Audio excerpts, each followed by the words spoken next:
Stop. Oubliez l'image du comptable timide, caché derrière ses lunettes et son fichier Excel qu'on sort du placard une fois par an pour le bilan. Ça, c'est un cliché moderne. Si je vous emmène 5000 ans en arrière, en Mésopotamie, le comptable n'est pas un gratte-papier. C'est l'homme le plus puissant de la cité, juste après le roi et le grand prêtre. Pourquoi ? Parce que dans un monde sans monnaie, celui qui tient le registre décide littéralement qui mange et qui meurt de faim. À l'école, on nous a raconté une belle histoire. L'humanité a inventé l'écriture pour raconter ses exploits, graver ses lois et chanter ses dieux. C'est romantique, mais c'est faux.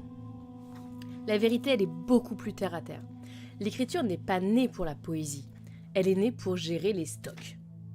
Un jour, un administrateur sumérien a eu besoin de savoir exactement combien de moutons appartenaient au temple. Sa mémoire ne suffisait plus.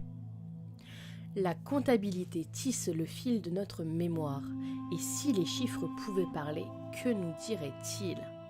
Aujourd'hui, les chiffres nous racontent comment, bien avant le zéro, nos ancêtres ont inventé des technologies de contrôle si puissantes qu'elles ont fini par créer l'histoire. Bienvenue dans Les Chiffres racontent. Préparez vos tablettes d'argile, on remonte le temps. Nous sommes en 3300 avant notre ère. Imaginez une plaine immense entre deux fleuves, le Tigre et l'Euphrate, l'actuel Irak. C'est ici que se joue la première révolution urbaine de l'humanité. Des villes comme Uruk sortent de terre et comptent déjà 40 000 habitants. C'est gigantesque pour l'époque. Mais attention, le système économique n'a rien à voir avec le nôtre. L'historien Karl Polanyi appelle cela une économie de redistribution. Il n'y a pas de marché libre au coin de la rue, tout tourne autour d'une institution centrale, le temple, en l'occurrence les Ana à Uruk. Le contrat social est simple. 1. Les paysans produisent le grain et les éleveurs élèvent les bêtes. 2. Ils livrent le surplus au temple. 3. En échange, le temple s'occupe de la redistribution des rations standardisées, nourriture, laine, huile, pour nourrir la population et payer les artisans.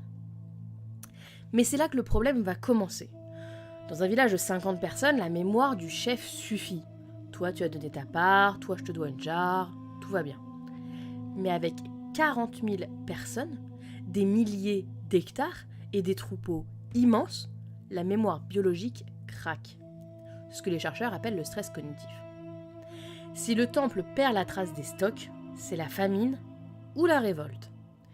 Il fallait donc inventer une mémoire externe, une sorte de disque dur, mais en terre cuite.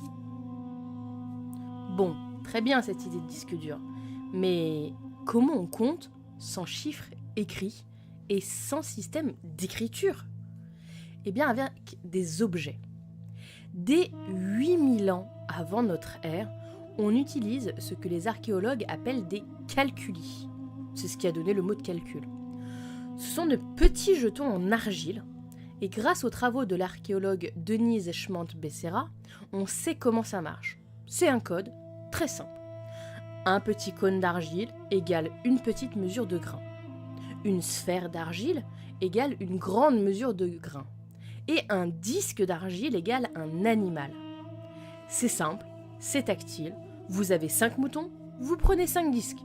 C'est ce qu'on appelle une comptabilité matérielle, à base de matériaux. Mais il y a un problème de fraude, déjà à l'époque. Imaginez, je suis une bergère. Le temple me confie 20 moutons à emmener au pâturage. Comment être sûr que je ne vais pas en échanger 2 contre de la bière en route ? Le comptable du temple prend 20 jetons représentant 20 moutons et il ne va pas me les donner dans la main.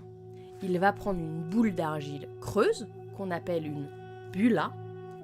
Il met les 20 jetons dedans. Il referme la boule hermétiquement et surtout il y appose son seau sur l'extérieur. Et là, la bulla, c'est magique parce que c'est une archive. Les jetons sont dedans et parce que c'est un contrat inviolable. Si je casse la boule pour échanger des jetons, je brise le sceau du comptable. Je m'en vais donc au pâturage et quand je rentre du pâturage, on va casser la boule avec le comptable. On compte les jetons et on compte le nombre de moutons que je ramène. Si les chiffres ne concordent pas, je vais passer un très mauvais quart d'heure. Et vers 3300 avant Jésus-Christ va se produire une étincelle de génie. Le petit moment eureka de l'humanité. Le système des boules, il est sécurisé, mais il est lourd. Pour vérifier le stock, je suis obligée de casser l'archive. C'est un peu absurde, parce que si j'en ai encore besoin, il faut que je la reconstruise. Alors, des comptables ont commencé à presser les jetons sur la surface extérieure de la boule avant de les enfermer, quand l'argile était encore molle. Du coup, si la boule contient 5 cônes, on voit 5 empreintes de cônes à l'extérieur aussi. Et là, quelqu'un a dû se dire, mais attends, si j'ai l'empreinte du cône à l'extérieur, à quoi ça sert de mettre le cône à l'intérieur ?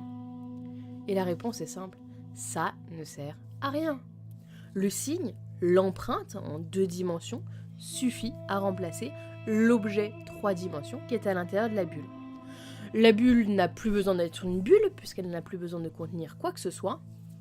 Elle va s'aplatir et elle va devenir une tablette. Le jeton en tant qu'objet 3D, cône, disque, etc. devient un pictogramme. Et ça, c'est fondamental, parce que ça, ce sont les premiers signes d'une invention de l'écriture. Et l'écriture n'est donc pas née pour transcrire la parole ou pour transcrire des poésies, elle est bien née pour dématérialiser la comptabilité. Faisons un petit saut dans le temps, on arrive vers 2100 avant notre ère. C'est la 3e dynastie d'Ur, donc Ur III. Et là, c'est plus du bricolage, c'est l'état bureaucratique absolu. Croyez-moi, l'URSS n'a rien inventé en matière de planification. L'administration est devenue une machine redoutable et on a retrouvé des centaines de milliers de tablettes de cette époque. Et c'est ici que je veux introduire le vrai vocabulaire que ces comptables antiques utilisaient. Parce qu'ils ont inventé la partie simple structurée, l'ancêtre du compte de résultats.